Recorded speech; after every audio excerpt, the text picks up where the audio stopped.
प्रेम से बोलिए नारायण साकार की संपूर्ण ब्रह्मांड में सदा सदा गिरी जय जयकार हो।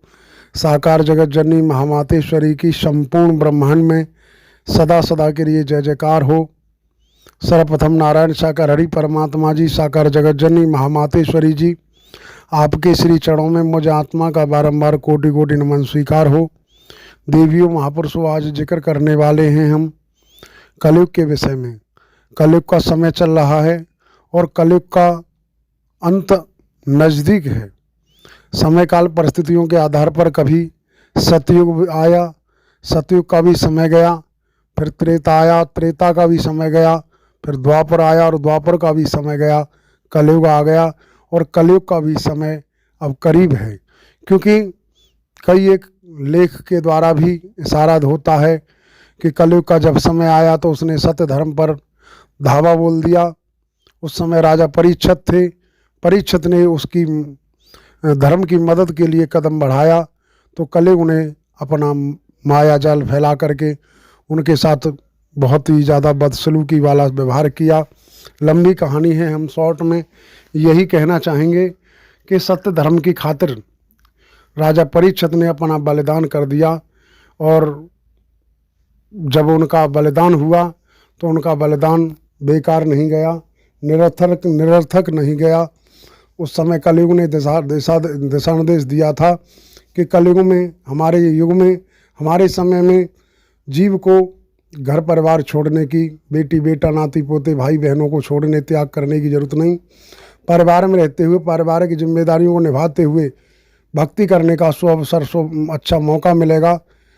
तो देवियों महापुरुषों, हमें आपको नारायण साकार हरि परमात्मा जी के आगमन के बाद ये मौका मिला है। हमें आपको परिवार नहीं छुड़वाया, खेती बाड़ी नौकरी धंधा रोजगार बिजनेस व्यापार नारायण साकार हरि ने नहीं छुड़वाया। इन सबके बीच रहते हुए, इन सबके साथ कंधे से कंधा और कदम से कदम मिलाते हुए सदकर्म कमाई, सेवा कर्म करने का महत्व और भक्ति करने का संसाधन नारायण साकार हरि ने दिया है। तो हमें समझना चाहिए और कलयुग का अंत नज़दीक है, क्योंकि कलयुग चरम सीमा पर है। इस समय बाप बेटी के बीच में, माँ बेटे के बीच में, भाई भाई के बीच में, भाई बहनों के बीच में जो रिश्ते हैं, जो अटूट बंधन हैं, इनमें भी तकरार है, इनमें भी दूषितपन आ चुका है, इनमें भी तमाम प्रकार की ऐसे रेप केस वगैरह आ रहे हैं। आए दिन टेलीविज़न के माध्यम से, अखबारों के माध्यम से हमें आपको सुनने को मिलते हैं। तमाम ऐसी जगह जगह गड़बड़ेशन चल रही हैं। तो हमें ऐसा लग रहा है, ऐसा महसूस कर रहे हैं हम कि कलयुग का अंत नज़दीक है। और नारायण साकार हरि परमात्मा जी के द्वारा भी एक नहीं अनेकों बार दर्शाया गया है कि निकट भविष्य में दुनिया की स्थिति बहुत ज़्यादा भयावह होने वाली है। आदमी आदमी का दुश्मन बना होगा और दुश्मनी तो आज के समय में बनी हुई है। चारों तरफ अफरा तफरी का माहौल है और आप समझ सकते हैं समय नज़दीक है।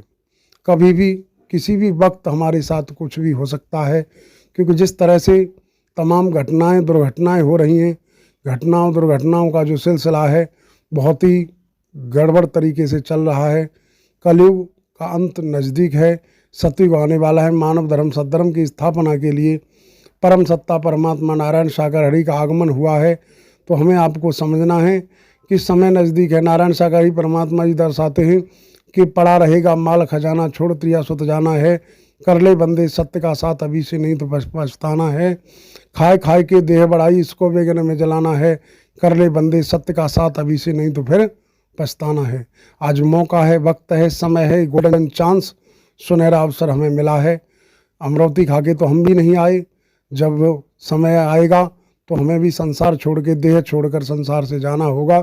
लेकिन जाने से पहले हम थोड़ा सा कुछ सदकर्म कमाई कर लें, क्योंकि अभी जिक्र आया राजा परीक्षित का। राजा परीक्षित के साथ कुछ ऐसा व्यवहार किया कलयुग ने कि उनके माइंड में प्रवेश कर गया और माइंड इतना गड़बड़ कर दिया, किसी ऋषि के गले में मरा हुआ सांप डाल दिया। ऋषि का बेटा भी ऋषि था और उस बेटे ने राजा परीक्षित को श्राप दे दिया कि आज से 7वें दिन तुझे तक्षक डसेगा और उसके डसने से तेरी मौत हो जाएगी। राजा परीक्षित को जब पता चला तो राजा परीक्षित ने धैर्य नहीं खोया, राजा परीक्षित घबराए नहीं, मायूस नहीं हुए।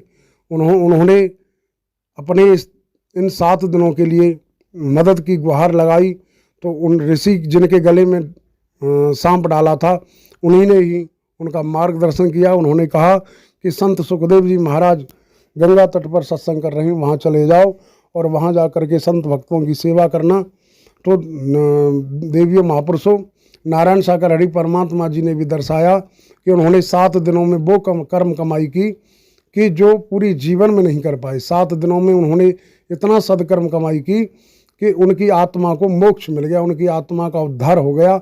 तो इसी तरीके से हमारा आपका धर्म कर्म बनता है। बहुत समय हो गया, नारायण सागर हरि परमात्मा जी ने हमें आपको समझाने में कोई कसर नहीं छोड़ी।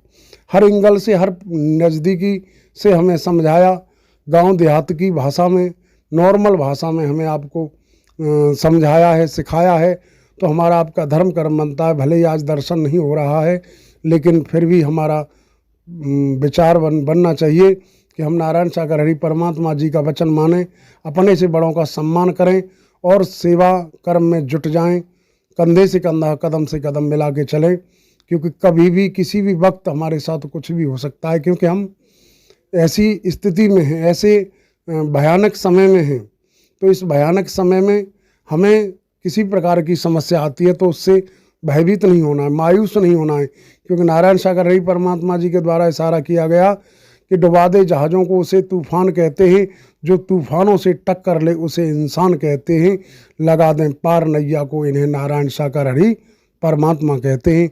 तो हमें परमात्मा पर भरोसा करते हुए सदकर्म सेवा कर्म में कभी भी पीछे नहीं हटना है और ज़्यादा से ज़्यादा चुगली निंदा से हमें अपने आप को बचाना है।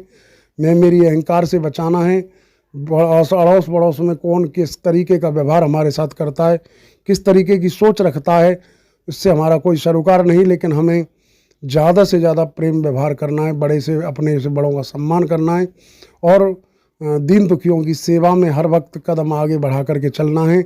इस तरीके का हमारा व्यवहार होगा, इस तरीके की हमारी सोच होगी तो हर कदम पर हमें मदद मिलेगी। और हमारा जो समय है, समय पूरा होने से पहले हम इतना सदकर्म कमाई कर लें, इतना सेवा कर्म कर लें कि हमें मोक्ष के द्वार तक पहुंचने से कोई न रोक सके। इसलिए हम तो यही निवेदन करेंगे, यही प्रार्थना करेंगे कि हमें दुनिया की तरफ नहीं देखना है, कौन क्या कह रहा है, कौन क्या नहीं कह रहा है। जो करेगा सो भरेगा। एक शब्द आता है कि कबीरा तेरी झोंपड़ी गलकट्टों के पास, जो करेगा सो भरेगा, तू के हो तो दास, जो करेगा सो भरेगा। हमें आपे को देखना, अपने कर्मों को, अपने व्यवहार को, अपनी सोच को बदलना है। अगर हम बदल जाएंगे तो हमारा परिवार बदल सकता है और हमारा परिवार बदल गया तो शायद मोहल्ला भी बदल सकता है। लेकिन हर जगह हम नहीं बदले और हम दूसरों की तरफ उंगली उठाते रहे, दूसरों की कमियों को टटोलते रहे तो हमारा जीवन में कभी बदलाव होने वाला नहीं। देवियों महापुरुषों, हम तो यही कहेंगे कि कलयुग का अंत नज़दीक है और ये हम आप देख सकते हैं, महसूस कर सकते हैं। जिस तरह से घटनाएं हो रही हैं, जिस तरह से दुर्घटनाएं हो रही हैं, जिस तरह से बहन बेटियों की अस्मतों के साथ खिलवाड़ हो रहा है, इस तरह से हम महसूस कर सकते हैं। वैसे तो कि कभी भी कुछ भी हो सकता है, लेकिन हमें दुनिया को, किसी को भयभीत नहीं करना है, किसी को हमें इस तरह से गुमराह नहीं करना है कि ऐसा होगा वैसा होगा। लेकिन हमें अपने आप पर निर्भर होना है कि हम अपने आप को सुधार गति में लाएं, हम अपने से बड़ों का सम्मान करें, सेवा करें और अपने विशेषकर अपने माँ बाप की सेवा सम्मान में कभी कंजूसी ना करें। अपने माँ बाप की सेवा करेंगे, अपने कर्तव्य कर्म को निभाते हुए सत्य के मार्ग पर चलेंगे तो परमात्मा की मदद अवश्य मिलेगी। न मिलने का सवाल ही पैदा नहीं होता है। इन्हीं शब्दों के साथ हम अपने शब्दों को विराम लगाते हैं और विराम लगाने से पूर्व आप देवियों महापुरुषों के चरणों में पुनः एक बार नमन करते हैं। प्रेम से बोलिए नारायण साकार हरि की संपूर्ण ब्रह्मांड में सदा सदागिरी जय जयकार हो। साकार जगत जननी महामातेश्वरी की संपूर्ण ब्रह्मांड में सदा सदागिरी जय जयकार हो, जय जयकार हो।